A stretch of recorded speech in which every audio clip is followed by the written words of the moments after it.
Hey everyone, mariuszgajdzik here, and in this video I'd like to show you a film emulation plugin for Davinci Resolve called Dehancer Pro that I believe makes achieving the film look much easier. This video is in collaboration with Dehancer, as they have provided me with the license for Dehancer Pro for Davinci Resolve that normally costs $400. Hence, this video is marked as advertisement, but I will tell you what I think, and if you like what you see, you can go ahead and buy it yourself with my promo code for 10% off. The code is mariuszgajdzik, and you can find it also in the video description along with the link. Having that out of the way, let's jump into Davinci Resolve so I can show you what we can do with Dehancer.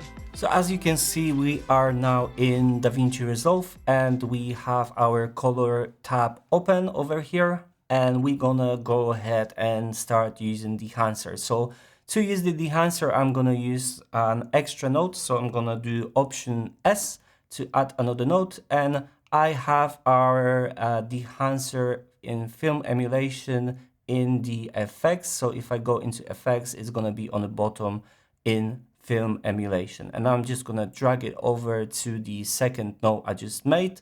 And as you can see, we have all these options that we can apply over here, and I'm gonna go through them all and show you what we can achieve over here. So we're gonna start with the input, and that's our first thing. And as you can see, that I have already applied a look to that footage over here because the Dehancer have some like default things applying to the footage when you drag it over, but we're gonna go through them all and change them. So I'm gonna just disable all of them right now because I'm gonna enable them later on. So I've done that now, and we have a clear footage over here, and I've already have marked it on my color management that this is the S-Log3 S-Gamut-free Cine.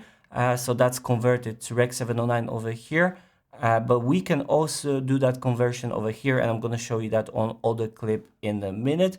So we're going to start with the input over here, and as you can see, we have the source, and in this case our source is the Rec 709, so that's correct. But on the second clip, if we do the same and drag the Dehancer and disable all of it again, as you can see, that clip is in S-Log3. So we're gonna choose the source over here, and we can choose Rec 709, Rec 2020, Apple Gamma, Davinci White Gamut, or Cine on Film Log. But we can also choose camera, and that's what we're gonna do. And we're gonna choose camera because we know it's S-Log3 with S-Gamut-free Cine, and it is Sony, so we're gonna choose the vendor Sony, and the camera is the Cinema Line FX3, so we're gonna choose that over here too. And the format is S-Log3 S-Gamut-free Cine, and there is ISO 640 and the ISO 12800. So we're going to choose that because that's what I was using for that clip. I was using basically the first dual gain ISO, so I'm going to choose the 640. And as you can see, our footage have transformed to Rec 709 over here right now. And because we have done that with the input of Dehancer Pro, we can now do exposure compensation, where we can adjust on how we want it to look with the exposure compensation, and I like where that lands over here. We can do temperature control as well, so choose the temperature, and I like that warmer look over here.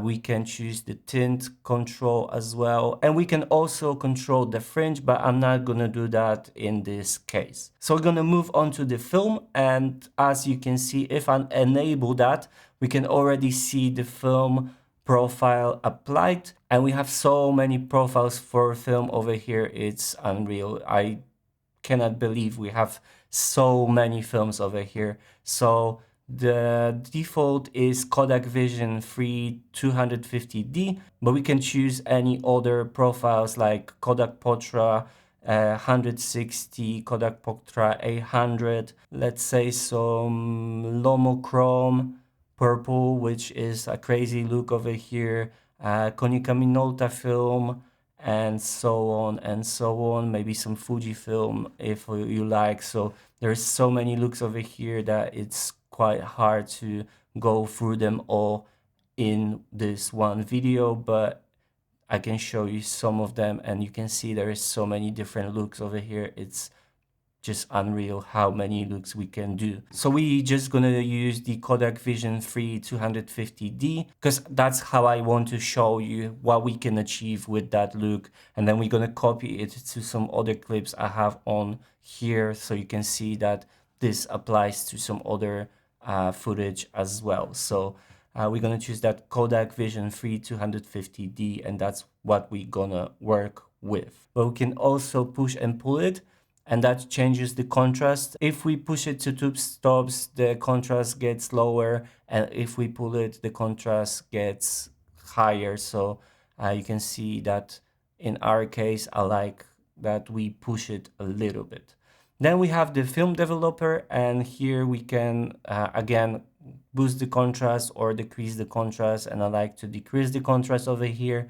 We can correct the gamma, but I like where that is. We can do a color separation. So if we decrease it, there is a little bit of color separation, and there is more when we increase it. I'm just going to leave it at 100, and there is color boost as well. So if we want our colors to be very colorful, we can just increase that, and if we want it to be dull, we can decrease that, but I'm just going to leave it where it was for the moment. Then the next thing we have is the film compression, and as I enable it, you can see that the highlights are getting lower, and that's what it basically gonna do. It's gonna do a film compression, so it's gonna decrease the highlights, and you can impact it, and that doesn't change much because of the other settings, so I'm just gonna leave it where it was.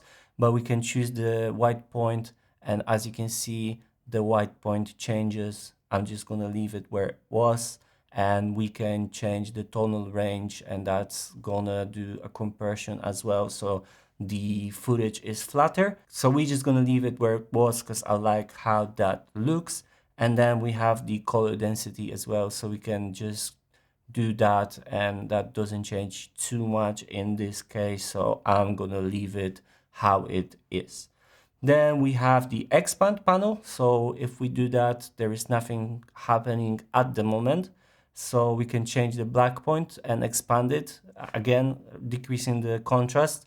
I'm not gonna do that over here. And we can do the white point as well. And I'm just gonna leave it where it was because I don't want to play too much in this video. And we can choose the color mode from normal to luma, and that's gonna probably work differently. And again, I'm not gonna get into that because that's gonna be the more advanced thing, and that's not the video to go through it and show you exactly everything. I just want to show you quickly what we can achieve. So we're gonna disable that, and then we're gonna go to print and enable that. And here we have a couple of options. We can use the profile, and we can choose the Synon film log. We can use the Fujifilm 3513 print film, and that's gonna do a very contrasty footage. And we can do Kodak 2383 print film, which is the most popular, probably the most popular film print. So we can use that over here. And also we have Kodak Endura glossy paper profile over here, and that's how it affects our footage. So we can, for example, choose the Kodak 2383 print film over here and do target white over here. So that changes the white color, or like the balance of the white balance, and I like where it lands over here. We can increase the exposure over here because that's how I want it to look, or we can decrease it, but I want it to be looking like this. We can do a tonal contrast. So once again, if you decrease this, we're gonna have a very dull image. If we do more contrast, we're gonna have very contrasting image. I want it to look somehow like that. And we have the color density too. I like it to be a little bit more dense over here. And we have the saturation, but I want it to be as it is. Over here, we also have analog range limiter, so we can check that if we want that analog range limiter, but I'm not gonna use that. I'm gonna skip the color head and I'm gonna go to the film grain because I really like what we can do with the film grain over here. And that's like one of my favorite things about Dehancer over here. So if I enable that, you can see, I'm not sure how you're going to be able to see that on YouTube, but we have a lot of control over the grain. We can change the film type from negative to positive, and that's going to affect how our grain is going to look. We can choose the analog or digital, which is experimental. I'm just going to leave it on analog. And we can choose the grain size, amount of grain. We can choose the film resolution. Basically, we have a lot of ability to change all the settings of the grain. If we want it in shadows, if we want it in midtones, if we want it in highlights, we can just basically make it a part of our image and not just an overlay. So it's a really nice way to work with the grain, and I really like that about the Dehancer Pro. That's like the one of my favorite things that we can get over here. So I'm just going to leave that grain over here. Obviously, it's not something that I'm super proud of, but again, I don't want to go into details too much in this video. I just want to show you the options we can get and get like really easy, nice and quick film look from our Rec 709 footage. So I'm just gonna leave the film grain over there. And the other thing I really love about the Dehancer is Collation. I really love to add it to my videos. As you can see, that affects that Finsbury Park over here quite a lot, and it looks like on film. So I really like that look of the halation, and we can play around with the settings over here quite a lot, and we can make it look exactly how we want. So yeah, I'm just gonna increase the local diffusion because I like how it's just doing quite a lot over here. Obviously, I'm just gonna do like a very overdone look in this video because I wanted to do it quickly. Otherwise, I would go and do this video for a very long time. We have the diffusion as well. Maybe I would put a little bit too much local diffusion and too little global diffusion. So I'm just gonna do that. And you can amplify it so it's very, very high effect, and you can decrease it so it's not that very strong effect. I'm just going to leave it at 40, and you can choose the hue as well, but I like the red hue. And there is blue compensation, but I'm not going to do that. And again, you can do the impact, and that's going to increase how it looks. Basically, so many options to go through the halation. And we also have the mask mode, so you can see exactly what it's going to affect and where it's going to work. So that's going to be nice when you want to use it and when you want to dial it into exactly how you want it to look like. The next thing is going to be bloom. So that's going to basically emulate the mist filter. And if we enable that, you can straight away see what we can do over here. But again, we have so much control over here over that. We can change the highlights. We can have the source limiter over here. We can change the detail it's going to show. We can change the diffusion to make it more or less. We can amplify it so it's super strong or just really minimal. I'm just going to leave it where it was. We can save light or not save light. We can change the saturation, and we can change the impact of it so it's stronger or less strong. And again, we have the mask mode over here. So if we increase the impact, you can see it affects much more than when we decrease it. And again, that's going to be super nice for when we want to have a specific look. The next thing is the vignette. I usually use some vignette on my footage. That's pretty explanatory, self-explanatory. So we can just do a vignette. We can change the exposure of a vignette. We can change the size of it. We can change the feather, so we can have like even that hard vignette, but we don't want to do that.